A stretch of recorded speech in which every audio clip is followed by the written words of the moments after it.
tunakamilisha harusi. Sasa imekuwa sasa utashikilia ichagi wewe. Ushashikilia hiyo chagi. Acha nishike na mkono. Sasa mimi nitakuwa mtu hapo ya mkono. Umugikro mke wake hapo hapo. Mke. Mama hajakuja sasa. Wanasumbuka mbali. Haya. Sawa. Utawekewa nyama wapi kwanza? Tunaweka nyama ndani. Tunaweka nyama ndani. Okay. Naona sasa hii. Shikilia kidogo. Shikilia na chini. Wewe ni moja tu. Weka kwa ile, weka kwa hiyo. Asante. Sasa haya.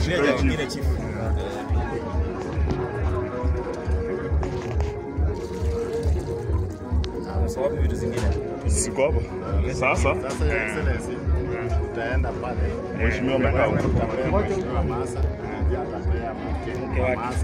Alafu tutaendelea. Hapo unajua tunahitaji maombi.